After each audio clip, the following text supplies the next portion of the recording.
আসসালামু আলাইকুম, welcome to motorcycle repair shop. এই যে বাইকটি দেখতে পাচ্ছেন, এটি হচ্ছে R15 ভার্সন 3 ইন্দো। তো এই বাইকটি আসলে নিয়ে আসা হয়েছে চলতে চলতে, যেটা যখন চলে তখন বাইকটি ডানে বামে টানে, মানে ডান দিকে অথবা বাম দিকে চলে যায়।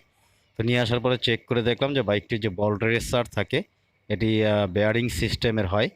তো এই বল রেসারটি একটু জ্যাম জ্যাম আছে। তো এটা আসলে কিন্তু জ্যাম হলেই যে চেঞ্জ করতে হবে এরকমটা নাই। তো দেখুন, বল রেসারটি কিন্তু অলরেডি খুলে ফেলেছি। খোলার পরে এখানে যে দেখলাম অনেক ময়লা ছিল। হ্যাঁ, এবং যে গ্রিস করা ছিল গ্রিসগুলো শুকিয়ে গেছে। এই যে দেখুন, গ্রিসগুলো শুকিয়ে গেছে। আমি এটাকে মুছে পরিষ্কার করেছি। এটা হচ্ছে এখানে রেসার বলা হয়, এটা bearing system, roller bearing system. তো এখানে উপরে তিনটে নাট থাকে, নাট খুলে সেটাকে খুলে এটাকে বের করে ফেলবেন এবং নিচের দিক থেকে নামিয়ে নেবেন। তো আমি এটাকে দেখুন, নিচের দিক থেকে কিন্তু নামিয়ে নিয়েছি। এই যে নিচের দিক থেকে নিচে যে বেয়ারিংটি দেখতে পাচ্ছেন, রোলার সিস্টেম বেয়ারিং, এই যে। তো এটাকে পরিষ্কার করে নিব। পরিষ্কার করে নেওয়ার পরে এখানে কিন্তু গ্রিস করব। তো বাইক যেই R15 যে বাইকগুলি আছে বেয়ারিং সিস্টেম, যে বল রেসার থাকে, রোলার বেয়ারিং সিস্টেম, এগুলো কিন্তু মাঝে মাঝে গ্রিস করতে হয় কিছুদিন পর পর।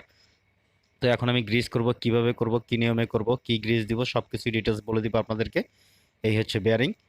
তো যাই হোক, আমার স্ক্রিনে কিন্তু আপনারা দেখতে পাচ্ছেন একটি ভিডিও, যেটি হচ্ছে যে বাইকের চেন কিভাবে টাইট দিতে হয়। তো অবশ্যই এই ভিডিওর শেষে ওই ভিডিওটি দেখে আসবেন। আর দেখুন, এখানে যে আমি গ্রিস কিন্তু অলরেডি করতেছি, এটা হচ্ছে হিট প্রুফ গ্রিস। হ্যাঁ, এখানে অবশ্যই পরিষ্কার করে এগুলোকে হিট প্রুফ গ্রিস ব্যবহার করবেন। এটা হতে পারে 6 মাস 1 বছর পর পর করতে পারেন, করলে ভালো হয়।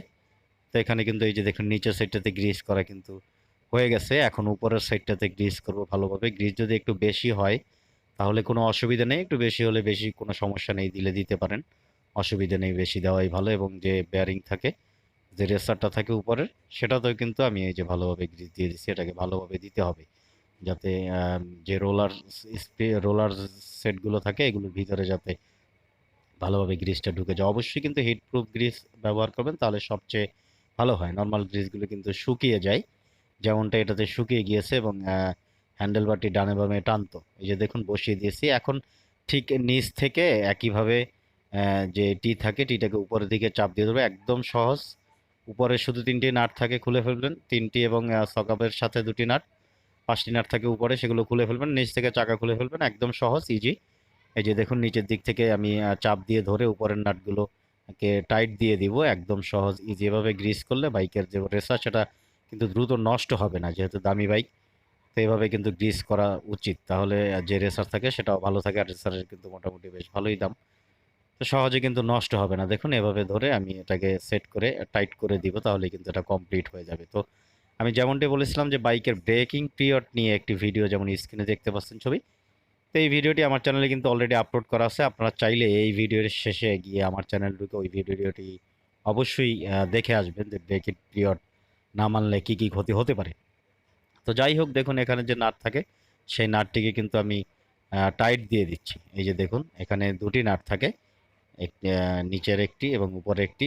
প্রথমে কিন্তু এখানে একটি ক্যাপ থাকে, অবশ্যই যখন খুলে লাগাবেন, নতুন যারা কাজ করেন তারা অবশ্যই একটু খেয়াল রাখবেন। এখানে একটি ক্যাপ থাকে, প্লাস্টিকের ক্যাপের উপরে এই নাটটি থাকে, এরপরে আবার একটি লক থাকে, তারপরে আবার আরেকটি নাট থাকে। যাই হোক, এগুলো দেখে শুনে সাবধানে খুব লক্ষ্য করে খুলবেন এবং লাগাবেন, যেহেতু দামি বাইক, যাতে কোথাও কোনো স্ক্র্যাচ না পড়ে, দাগ না পড়ে। বাইক আমাদের কাছে কিন্তু নিয়ে আসে তারা, যারা আমাদের কাস্টমার ভাইরা আছে তারা কিন্তু আমাদের কাছে নিয়ে আসে, যাতে আমাদেরকে বিশ্বাস করে, যাতে বাইকের কোনো ক্ষতি না হয়। যাই হোক, সাবধানে কাজ করবেন, কোনো রকম যাতে কোনো ক্ষতি না হয়। দেখুন, নিচের সাইড থেকে কিন্তু আমার যে রেসারটি টি থাকে, সেই টি সকাপ সহকারে কিন্তু একদম চাপ দিয়ে বসানো শেষ। অবশ্যই এভাবে টাইট দিয়ে দিতে হবে। আমি এভাবে টাইট দিয়ে দিতেছি, এবং বাইকটি কমপ্লিট করার পরে চেক করে যদি টাইট দিতে হয় সেক্ষেত্রে টাইট দিব। এবং লাগানোর সময় অবশ্যই নিচে থেকে সকাপটিকে উপর নিচে করে আপ ডাউন করে চেক করে নেবেন। তো এটাই ছিল আজকের ভিডিওতে। দেখা হবে পরবর্তী ভিডিওতে। সে পর্যন্ত